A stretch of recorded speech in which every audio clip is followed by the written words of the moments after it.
आदाब नाजरीन, मैं सबनाज और आप देख रहे हैं खबर Asansol sponsored by Mahi banquet. आइए नाजरीन, बढ़ते हैं आज के अहम और ताज़ा तरीन खबरों की जानिब। वार्ड नंबर 55 के वार्ड सदर और काउंसलर दीपा चक्रवर्ती के शौहर शंकर चक्रवर्ती के खिलाफ आसनसोल जुनूबी थाने में शिकायत दर्ज कराई गई है। दानिश अजीज और मोहम्मद शोएब ने बताया कि बार बार गायब कर देने की धमकी दी जा रही है। दूसरी तरफ शंकर चक्रवर्ती ने बताया कि इस बारे में इन्हें कोई जानकारी नहीं है। आज हम लोग आसनसोल साउथ पीपी में आए हैं। हम लोग यहाँ पे हमारे जो वार्ड प्रेसिडेंट है शंकर चक्रवर्ती जी, वार्ड नंबर 55 के, उनके अगेंस्ट में एफआईआर दर्ज करने के लिए आए हैं। एफआईआर दर्ज करने का मेन उद्देश्य हम लोगों का यही है कि जो शंकर चक्रवर्ती जी हमारे लोगों को डे बाय डे थ्रेट दे रहे हैं कि गायब करवा देंगे, कुमारपुर से उठवा देंगे, मनोज सिनेमा हॉल से गायब करवा देंगे तुम लोग को। तो मुझे ये चीज़ नहीं समझ में आ रहा कि वो करना क्या चाहते हैं। जो लोग आगे बढ़कर काम कर रहे हैं लोगों के प्रति, आज से 3 दिनों पहले हम लोगों ने, हमारे कमेटी के ये जितने बॉयज़ आपको यहाँ नज़र आ रहे हैं, ये सब मिलकर 500 लोगों को हम लोगों ने खाने का सामग्री बांटा था। उस चीज़ को लेकर वो इतना बड़ा इशू बना रहे हैं, डे बाय डे ऐसा कर रहे हैं और हमें थ्रेट आ रहा है, कंटिन्यू थ्रेट आता है कि वो हमें गायब करवा देंगे, कुमारपुर से गायब करवा देंगे, वो उठवा देंगे। उनका सोर्स बहुत है, वो अपने पीए के माध्यम से हम लोगों के पास खबर भेजवाते हैं कि शंकर चक्रवर्ती का बहुत पावर है, तुम लोग उसका पावर जानता नहीं है, एक बार चाहेगा ना तो लोग सब लड़का को उठवा देगा। तो इस चीज़ का मीनिंग समझ में नहीं आ रहा क्या है ये, इस चीज़ को हम लोग कैसे लें और कैसे समझें। जब अपना वार्ड काउंसिलर जो है, उनके हस्बैंड, वो वार्ड काउंसिलर साहिबा जो है वो तो आती नहीं है, तो उनके जगह पे वो शंकर चक्रवर्ती जी ही काम करते हैं।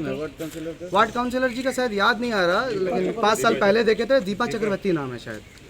तो हम लोग शंकर चक्रवर्ती जी को जानते हैं, तो शंकर चक्रवर्ती जी को जानते हैं। शंकर चक्रवर्ती जी आते हैं, कभी कभी घूम फिर के चल जाते हैं और जो उनसे बन पड़ता है आके करते हैं। लेकिन हमको 2 दिन पहले जो शायद वो प्रोग्राम कराएं, उस चीज़ से शायद वो खुश नहीं है, इसीलिए वो हमारे जितने भी स्टूडेंट्स हैं, हम सब तो स्टूडेंट्स ही हैं, हम सब एक कुमारपुर यूथ एसोसिएशन के नाम से एक क्लब है।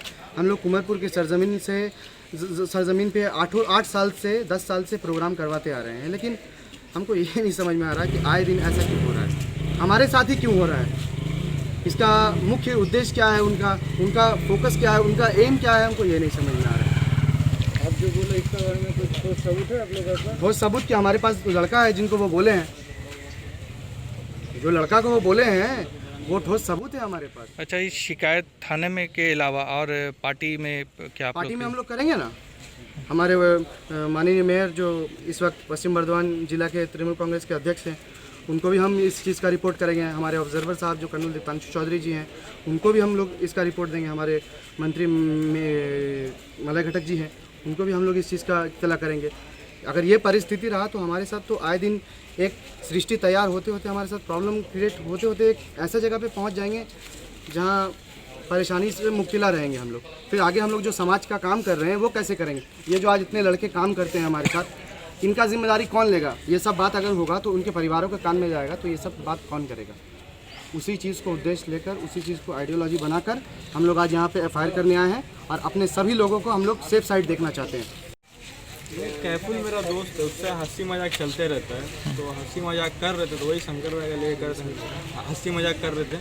तो उस दौरान में तो मैंने कैफुल थोड़ा सीरियस हो गया, तो बोला कि मत बोल, ठीक है, हम उसके लिए सॉरी भी बोले उसको, तो सॉरी भाई आज के बाद से नहीं बोलेंगे। तो फिर वो बोला कि शंकर दा को ऐसा मत बोला कर कि उसका पहुँच बहुत दूर तक है, तो वो कहाँ से कहाँ गैप करवा देगा तो वो पता नहीं चलेगा। तो हम भी वही बोले कि ठीक है, उसका कलेजा में दम है तो गैप करा के दिखा दे। फिर हम आए, फिर इसको आके बोले, फिर दानिश को यानी ऐसा बात है, बोला ठीक है हम बात कर रहे हैं। आपका नाम क्या हुआ? मेरा नाम सोहेल है। इसलिए इतना परेशान कर रहा है, वो तो लड़का मिला है इसलिए वो बांट रहा है। तो इसमें बोला लड़का लोगों को किडनैप कर देंगे, वो किडनैप करने वाला होता है कौन? कौन? कोई भी वही सुन रहा है, उसका हिम्मत कैसे हुआ? वही क्या नाम है लड़का का? शंकर चक्रवर्ती। और वो जो दाने का नाम है उसका एक तो पीए है, उसी का माध्यम से वो बुलवाए थे। उसी की हिम्मत उसका कैसे हुआ इतना बात बोलने का? कितने लोग शंकर दा का पहुंच नहीं जानता, शंकर दा से माध्यम से लोग गायब करवाते हैं। अब वो जो है बच्चा लोग यही बोल रहा है, धमकी दे रहा है, किडनैप करवा देंगे। ये तो सब गलत बात है ना। मोहल्ला का हम लोग चाहते हैं मिलजुल कर रहेंगे, लेकिन आप दीजिएगा सामान तो लेंगे, शंकर दा भी देगा तो लेगा, ये भी देगा तो लेगा, इसमें झमेला क्या चीज़ का है? आपका नाम? मेरा नाम मुसरी खातून। आसनसोल कल्याणपुर सैटेलाइट टाउनशिप के रेलवे मुलाजिम निरंजन प्रसाद के घर में लाखों की चोरी हुई। KSTP के रहने वालों में दहशत का माहौल है। पुलिस के तय लोगों में नाराजगी देखी जा रही है। रात के अंधेरे में अल्बेस्टर की छत को तोड़कर चोर निरंजन के घर में घुसे और सोने की चेन, कंगन समेत लाखों रुपए का सामान चुराकर चोर फरार हो गए। खबर मिलते ही पुलिस जाए वारदात पर पहुंची, जहां पुलिस को एक टॉर्च और रुमाल मिला है। क्या हुआ घर में आपका? घर में तो चोरी हो गया, क्रैक तोड़ करके हिल गया। हम लोग को पता नहीं चला। नीचे से 2 बैग 2 मोबाइल ले गया। बैग में जो सामान था, कुछ ऑर्नामेंट्स था, कुछ कपड़े लेते थे, जाड़ा का गर्मी का। हम लोग आए थे यहाँ तो लॉकडाउन में पड़े हुए थे। हम लोग का सारा सामान था उसमें। लगभग उसमें क्या कुछ जेवर जेवरात भी थे क्या? ऑर्नामेंट्स कुछ है। लगभग कितने के सामान होगा? सारा सर सिंगार तो अबाउट 2 लाख का तो हो ही जाएगा। बच्चा घुसा है तो अच्छा, लगभग मैंने कैश उस ऐसा कुछ जेवर? 10,000 रुपया उसमें था, कुछ खुदरा नोट भी था, कुछ सिक्का भी था। भाई तो हम लोग का जेवर कितना का होगा अंदाज? 10-20 ग्राम का बाली होगा, कंगन है, 10 ग्राम का सिकड़ी है और 4-5 ग्राम का कान वाला बाली होगा। 3:30 बजे ठोक से आवाज़ किया था। सुने तो हमको लगा कि ऐसे ही कुछ मतलब आवाज़ कर रहा है, हवा चल रहा है, खिड़की फटका रहा होगा।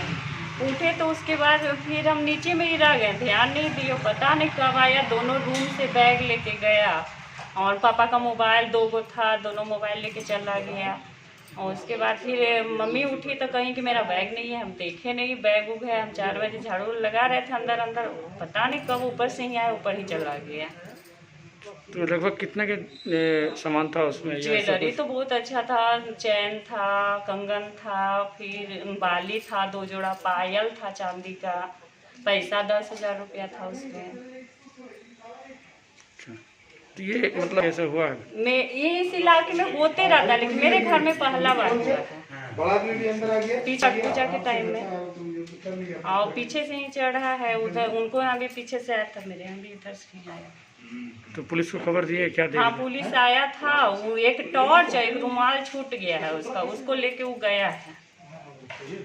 एक टॉर्च दरवाजा पे ही था, एक रूम में जो कपड़ा उपड़ा फेंका ना, उसका टॉर्च इतना छोटा सा था, मेरा होगा था। समझ में नहीं आ रहा है आखिर कैसे। देखिए, जैसे हम काम वाली भी नहीं रखते हैं, बाहर का कोरोना वायरस के चलते बाहर का कोई आदमी तो आ नहीं रहा है। कोई आदमी मेरा जान पहचान का भी नहीं आ रहा है। सब बस हम ही लोग हैं बाहर में। बस सब्जी वाला आता है, सब्जी खरीदते हैं, बस उतने भर सीमित है और कुछ नहीं। कोई नहीं आता है बाहर का। दूध वाला भी बाहर से ही चला जाता है। पोछा झाड़ू कोई करने वाला नहीं आता है। ऐसा नहीं है कि कोई CID लगा हुआ है देखा। समझ में नहीं आ रहा कि आखिर कौन ऐसे किया। आपका नाम? आपका नाम? अस्मिता कुमारी।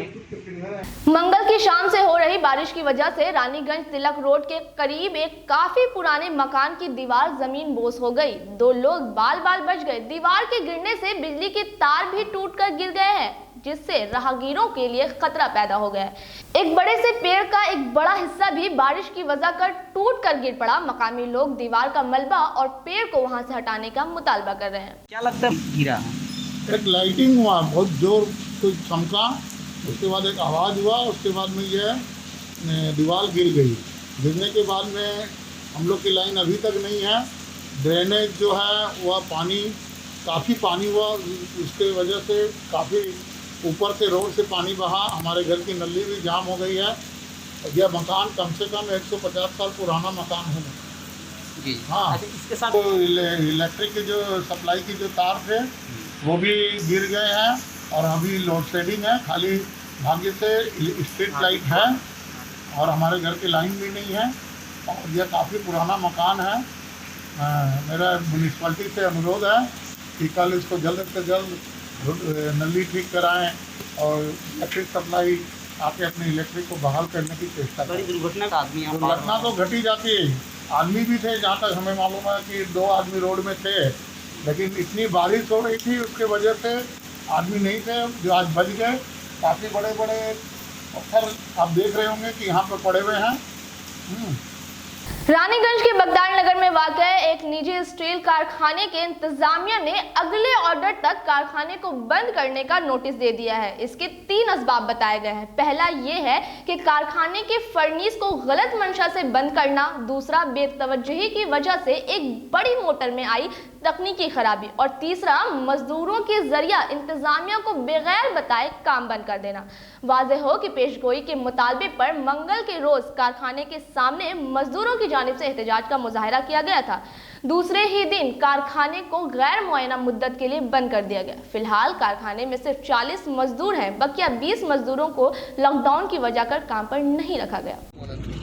কি সিদ্ধান্ত বলতে এইটা যেটা জেসি আমাদের আয়রন অ্যান্ড স্টিল 80 জন শ্রমিক আছে এখানে। কালকে এখানে এসেছিলাম, যেটা শ্রমিকদের মেন ডিমান্ড ছিল এখানে যে যেটা আমাদের দুর্গাপুর ডিএলসি অফিসে ডিএলসি এবং আইনটিডিউসি যিনি ছিলেন আমাদের বিশ্বনাথ পাড়িয়াল প্রেসিডেন্ট, ওনার একটা ঠিক হয়েছিল যে শ্রমিক যখন লকডাউন পর্ব চলছিল তখন 5000 টাকা ওটা ঠিক হয়েছিল। তো 5000 টাকার মধ্যে ইনি 3000 টাকা দিয়েছেন আর 2000 টাকা আমাদের শ্রমিকদের ডিউ ছিল। তো তারপরে আরও মঙ্গলপুরে যে ফ্যাক্টরি আছে সব ফ্যাক্টরি খুলে গেছিলো, এইটা খুলতে আরও 2-3 মাস দেরি হয়েছিল। তো তার জন্য 2000 টাকা ডিউ আছে, এবং যেহেতু শ্রমিকরা 3 মাস পয়সা পায়নি ওই জন্য এদের ডিমান্ড ছিল যে 2000 টাকা এবং আরও 4000 টাকা অ্যাডভান্স। তো সেই মেসেজ আমরা ওনাকে পাঠিয়েছিলাম, তরুণজিৎ বাবুকে, যে ডাইরেক্টর আছেন। আর তারপর মানে যারা কাজ করে এখন প্রায় 34-35 জনের মতন শ্রমিক এখানে কাজ করে, বাকি সমস্ত শ্রমিক এখনও লাগেনি। উনি বলেছিল আস্তে আস্তে, সেটা শ্রমিকরা মেনে নিয়েছিল। এখন কালকে যেটা হয়েছে, কালকে ফ্যাক্টরি যখন চলে তখন শ্রমিকদের ওই যে পয়সা ডিমান্ড ছিল, তার আগের দিন এনাদের এইখানকার যে জিএম ওনাদের মিটিং ছিল কলকাতায়। আমরা ভেবেছিলাম যে জিএম যারা ডাইরেক্টরে যাবেন তারা হয়তো কোনো ওইখান থেকে টাকা পয়সা কিছু নিয়ে এসে শ্রমিকদের হাতে দেবে, কিন্তু ওরা খালি হাতে এসছে। তখন আমরা সঙ্গে সঙ্গে ফোন করি, শ্রমিকদের মধ্যে একটা ক্ষোভের সঞ্চার হয়। তো তারপরে আমরা কিন্তু শ্রমিকদিকে বোঝাবার চেষ্টা করেছিলাম যে কাজ বন্ধ করে উনি যে এখন নোটিশ দিয়েছেন, ওখানে একটা মোটর নাকি ওনার বড় ড্যামেজ হয়ে গেছে। সেটা তো আমরা জানি না কেমন মোটর, যারা শ্রমিক আছে তারাই বলতে পারবে। যাই হোক, আমরা এখন তরুণীত বাবুর সঙ্গে ওনার সঙ্গে কথা হলো, উনি যাই হোক উনি রেগে আছেন। তো আমি বললাম আপনি তো মালিক, আপনার শ্রমিক একটা এটা পরিবার, এই পরিবারের সবসময় ঝামেলা হয়, ভালো হয়, যেমন আমাদের ঘরের যেমন হয়। তো আপনি আছেন এতদিন ধরে, একটা জেসিস বক্তারনগরের এটা এই এলাকায় তখন মঙ্গলপুরে কোনো ইন্ডাস্ট্রি ছিল না, একমাত্র জেসিস, তখন নাম ছিল অন্য, এখন জেসিস উনি নিয়েছিলেন। তো ওনার আমরা চাইলাম যে বক্তারনগরকে আপনিও ভালোবাসেন, তো আমি চাইছি যে শ্রমিকদের মুখ চেয়ে আপনি ফ্যাক্টরিটা খুলুন। উনি 2-1 দিন মধ্যেই উনি আলোচনায় বসবেন। আরও যারা পুলিশ আধিকারিক এসেছিলেন ওনাদের সঙ্গেও কথা হচ্ছে, ওনাদের লেভেল থেকে দেখছেন। আমরা আমাদের লেভেল থেকে আমরা 2-1 দিনের ভিতরে শ্রমিক দিকে এবং ওই মালিক পক্ষের কাউকে নিয়ে তাদেরকে আমরা চেষ্টা করছি যাতে যত সম্ভব যেন ফ্যাক্টরিটা যেন খুলে যায়। আর শ্রমিকদের কাছেও আমার রিকোয়েস্ট রইল, যারা শ্রমিকদের ভাইরা আছেন, ঠান্ডা মাথায় লকডাউন পর্ব চলছে, সবাই আমরা একটা প্রাকৃতিক মানে পুরো বিপর্যয়ের মধ্যে আছি, সেই কথা মাথায় রেখে ঠান্ডা মাথায় কাজ করবে। একটা ফ্যাক্টরি আমরাও কেউই চাই না যে ফ্যাক্টরিটা বন্ধ হয়ে যাক। আমরা পুরো জবরদস্ত চেষ্টা করছি, আমাদের উপর লেভেলে যারা আছেন। আমরা রাত্রেবেলায় খবর পাই যে একটা নোটিশ ছিটিয়ে গেছে, সবাই তো ঠিক মতন জানে না। শুনুন, কেন এই ধরনের ঘটনায় লকডাউনে দেখুন আমরা ট্রেড ইউনিয়ন করি, এই সকল যদি মনে করুন যে আপনি এইভাবে বলছেন তাহলে এটা আমাকে কোনো উকিলের সঙ্গে হয়তো পরামর্শ দেখুন। ট্রেড ইউনিয়নে বলতে জিজ্ঞাসা করে এইখানে শ্রমিকরা যেমন এখানে এখনও পর্যন্ত পুরো যে কোন ইউনিয়নের সঙ্গে যুক্ত সেটাও পুরো ক্লিয়ার নয়। আমি সত্যি আমরা ওপেনই বলছি। আর তরুণজিৎবাবু যে আমাকে ওনার নিজের ফ্যাক্টরি আমাকে বন্ধ করে যে নোটিশ দিয়েছে সেটাও না। আমরা এসেছিলাম যে মঙ্গলপুর যেন শ্রমিকদের যেন ফ্যাক্টরিটা খুলে, শ্রমিকদের স্বার্থে এসেছি। সব ফ্যাক্টরি মঙ্গলপুরে চলছে, এটা বসলে আমাদেরও খারাপ লাগছে, সবাই যখন কাজ করছে সেই পারপাস এসছে। এবার নোটিশ উনি কি ওর নোটিশে যিনি যাটা লেখা আছে সেটা তো আমরা দেখতেই পাচ্ছেন যে শ্রমিকরাই জানে যে কি করে কি মোটর কি, ওটা তো আমি বলতে পারছি না। মোটর মনে করুন ইলেকট্রিক মোটর, কখন কেমন করে পুড়বে না পুড়বে ওটা তো আমার পক্ষে বলা সম্ভব। এখন কি তরুণজিৎ বাবুকে বললাম যে আপনি দেখুন, আপনি ফ্যাক্টরি মালিক, আপনি নোটিশ দিয়েছেন, যাই হোক আপনার হতে পারে ক্ষোভ বিক্ষোভ, আমি বলছি। তো যাই হোক নোটিশ আপনি দিয়েছেন, আপনি 2-1 দিনের ভিতরে আলোচনা করে যা কিছু আছে আবার ফ্যাক্টরিটা খুলুন, আমাদের সহযোগিতা পাবেন। এবং ডিএলসি দিও আমি তরুণজিৎ বাবুকে আমার মেসেজে যে ডিএলসির কাগজটা হয়েছিল সেই মেসেজের কাগজে ছবি তুলে আমি ওনাকে পাঠিয়ে দিয়েছিলাম যে আপনি। नाज़रीन, आज के लिए इतना ही। अपने आसपास की अहम और ताज़ा तरीन खबरों को जानने के लिए देखा करें खबर आसनसोल। आदाब।